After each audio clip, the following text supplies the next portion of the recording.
going to put him probably on a regular doll stand, that comes around the back. Because to me, I never have liked that stand going up between the cats. Well, there's nothing you can do about it. Well, it's really like the only way to, it's the least, visible thing you can do. It's really, hey there, how you doing? Your work is getting better and better. Well, thank you. I'm so pleased with how great Trent's looking. Tell us about Trent. Oh, I'm sorry. I'm so sorry. How you doing? Good. How are you? How'd things go at FAO today? Oh, it was great. These are like, hand okay? well, Got the shakes? yeah, no, not the shakes. I got it was busy. It was busy. It was very active. Mind your way. Cuddle stand. That's a great. I love that. Stand. That's what Royal Military Fourth Quarter. He's really nice. Look at my blouse.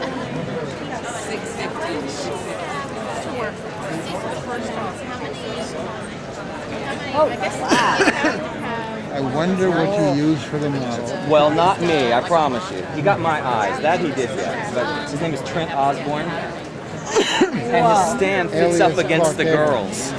So he can cuddle with them. Like, Is that clever? Or something like that. We'll try to do the same thing for you.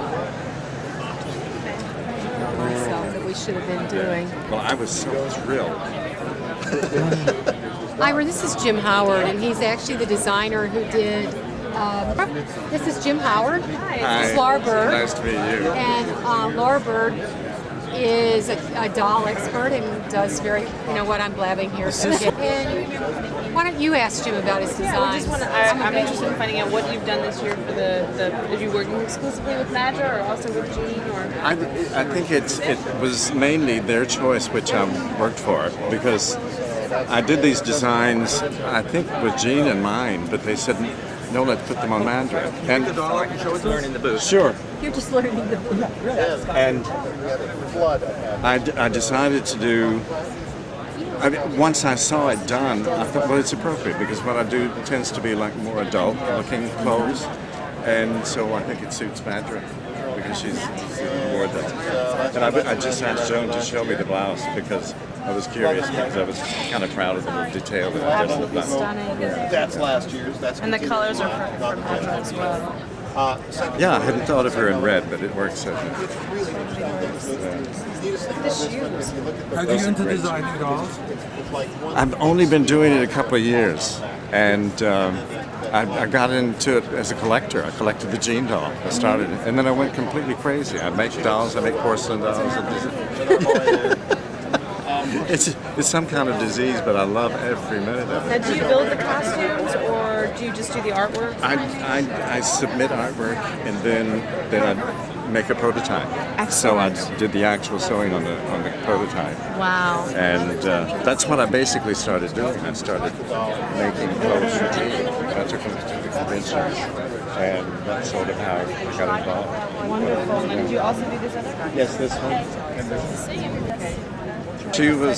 This costume was originally on Jean, and they told me that it was going to be on Madra, and I think somewhere along the way they said, could you do some kind of little hat for it? And so I've always loved those little backless hats that they do. And then I think Jim Gaddis came up with the hairdo, which is just absolutely wonderful. Stunning with the hat.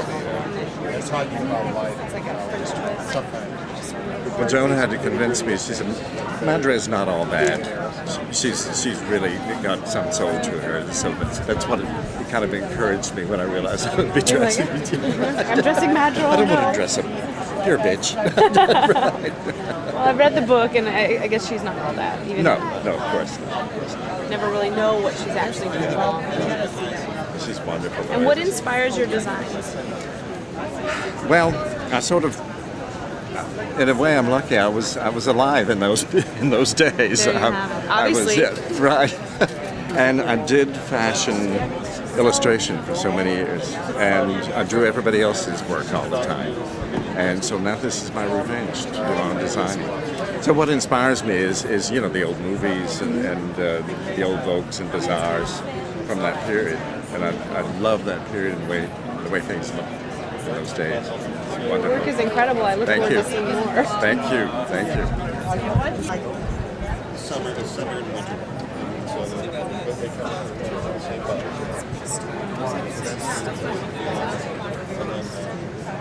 Chocolate truffle.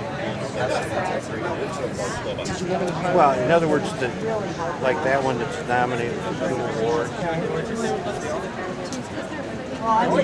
Hey, yeah. Are you Mel Odom? No. But I'm the cute one.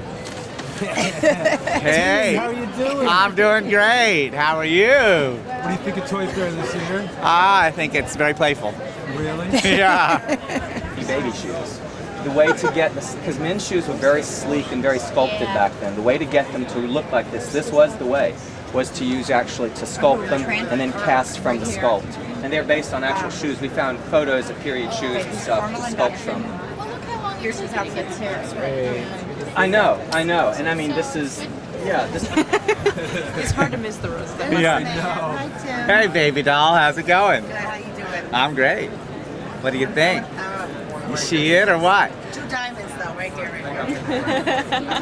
But you know what? It's actually Charles, my favorite. line for line. It's a Christian Dior from 1947. It is. Mel wanted it from Madra, so the two of us just sort of put our heads together, did it, and then sprung it on them at the last minute. It's gorgeous. It's fabulous. Nobody knew it was in the Nobody knew. works. Okay.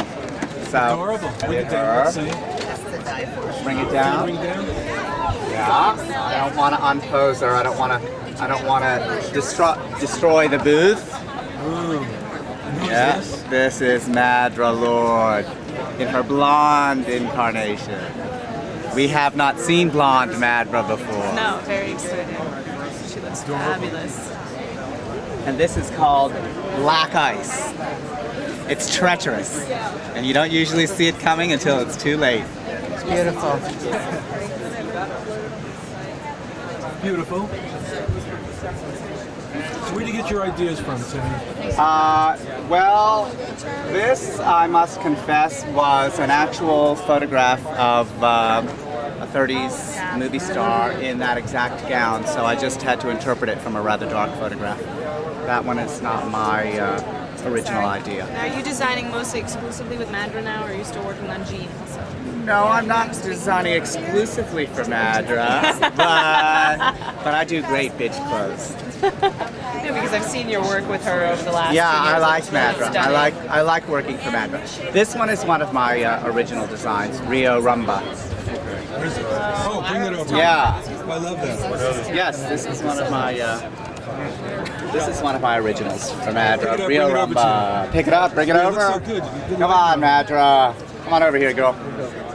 She's ready to go to Rio. Ooh. Love it. The lines are beautiful too. With this dress. Very quintessential 1940s, but it's not copied from any existing dress. Fabulous. But it's a genre that was very prevalent in that time. The stripes on the bias, meeting in chevrons. So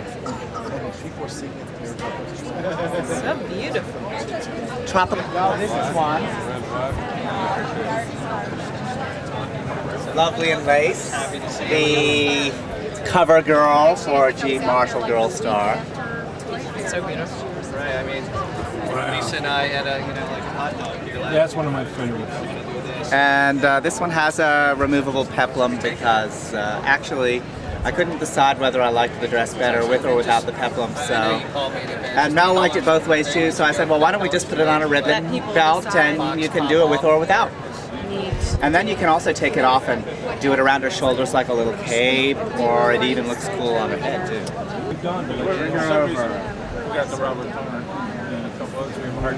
Crazy for Calypso. And this was actually based on, Mel and I have both always loved those big ruffled shirts that like Ricky Ricardo's band wore. Exactly. And Mel said, you know, we really need to do one of those for Gene. So one time while Mel was out of town, I sort of sprung this on him. And I love the little shoes with the pom-poms. How do you like that? Cool, huh? And the little pants. Showing off her great figure. I need a pair of pants. I did? Yeah, the driveway. Can you bring Trent over and introduce him? Sure. Oh, well, what are you going to do? I'll tell you what. Very proud to introduce our newest character, Trent Osborne. This is both Gene and Madra's leading man. I think that's as far as we need to establish their relationship at this point. He's 16 and 3/4 inch tall. He is, I think he's pretty dreamy. I think he's really beautiful. What were the inspirations for Trent's look? Well, it was like I went through and I sort of picked a lot of my favorite actors from that period, like Clark Gable and Dana Andrews. And I also, with Trent, perhaps more than even the other two dolls, I went back to my original illustration style.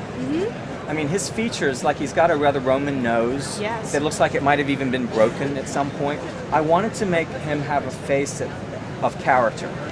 I didn't want him to be bland and pretty, and I wanted, one of the things about Jean that I love is that you can kind of interpret what her emotion is, depending on the angle of the head and the lighting even.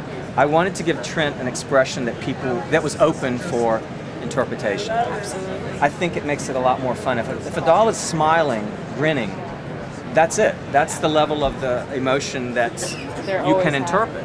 And this was more of like giving him this sort of, I think, pretty smoldering look that you know, could be a come on, could be a glare, could be almost anything, and almost anything but a smile. He's not he looks like a fairly serious guy, but I think An award.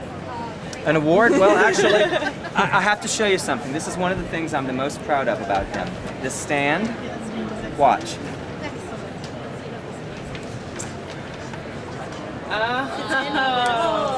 It was the only way he could get close to Madra and Gene would be to have him. We haven't done this, but I think people are calling this a cuddle stand. So I think that's probably a pretty good name for it. But it was a way of them being able to embrace. And it was sort of like, why make him if they couldn't? You can't pose them exactly. together. And I mean, this works beautifully. I mean, they can be very. Very good. And the hands, I mean, the detail of the sculpture on Trent is really amazing. Well, Did you I think work his closely? hands are remarkable. Yeah, they're just unbelievable. Yeah, we when I was working with the sculptor, we actually went back to Greek and Roman statuary for the body. We wanted it to be classically proportioned. Obviously, he's dreamy, so he has to look good. You know, but he had to be very slender to look good in the clothes. It was. Male dolls are more problematic than female dolls. There are a lot more issues you have to deal with in the male doll. The layers of clothes of every outfit, shirt, jacket, pant. You know, with women's clothes, they can wear. It can be a dress. Right. There isn't such a garment for a man where it's one thing. There's only shirt, tucking in, or sweater over, and jacket over, and so you really have to be a lot more clever in your choice of fabrics and the way you design the pieces. Like, I think I'm right on this. The back of his vest is open. It's a band at the top and a band at the bottom, which really was the way men's vests were designed then. But it keeps one less layer. Or too much buildup. Exactly, On his back. and I'm seeing him for the first time completed this afternoon rather. No, these were finished Friday night. Oh wow. Yeah. And They look incredible. well, I'm very, very pleased. I was like holding my breath till I got here and I actually saw him. And once I did, I relaxed because he actually came in with bright pink Mary Wells lips, and they had to be repainted in Chicago Thursday. Yeah, I mean, I was told Pepto-Bismol pink lips, and which was completely not the color we had ever sent them in a million It years. just came that way. For Trent's boxing movie, Kid Valentine. Mel Odom. I know you're being interviewed here, but I want you to meet someone. Okay, sure. Let me flip this guy around. I was just showing him the Now, insignia. this is Bill McClinton. He's the licensing person at 20th Century Fox. Oh, so nice to meet you. Mel Nice to Odom. meet you. We're going to see you next week.